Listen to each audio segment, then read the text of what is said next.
the way to understand this is to realize that we are all on a journey, and it's about the journey we all have. If the journey works for us and we start very well off, and the events that we have to deal with and the challenges that we have to deal with we find we can cope with, and we find that we're living a life that works, where we're getting most of our needs met, and we're building resilience, we're building a sense that we can overcome our problems, then we won't be depressed. But if we're on a journey and things go wrong, particularly if we've had a trauma that we find difficulty to deal with, and we find that we learn habits and we learn ways of coping that really don't work, and then something else might happen to us which pitches us over the edge, then that journey can take us towards depression. So when you're looking at somebody, you're not looking to see how they are now.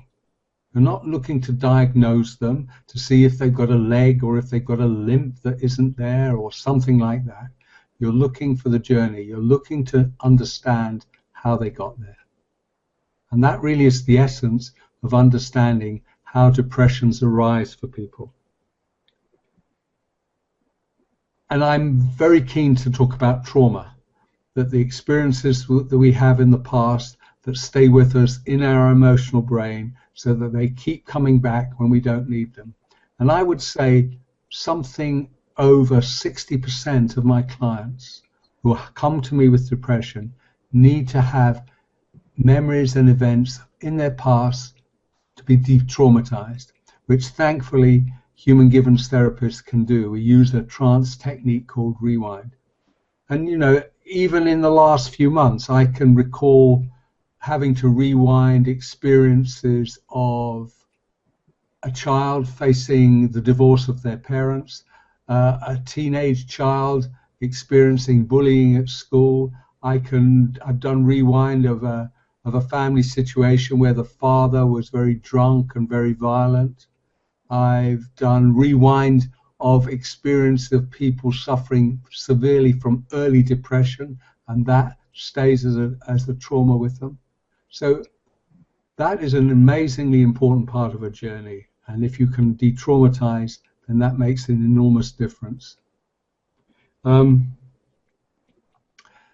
it's worth talking about this journey again, because we all, at the end of the day, have to have a story of our lives, the story of our lives that makes sense to us. And again, if you look at healthy, emotionally healthy people, they will have a story of their life which makes sense, where they can see how things fitted in, even bad things, even difficult things. And the story of the life of somebody who is depressed or tending towards depression will be a more difficult story. The story will be more negative, more black and white, more things going wrong. And it means also that in healing somebody from a depression, after the firefighting, after the hope has been built, it's often about changing that story and about shifting the focus and allowing clients to have the experience of being in control.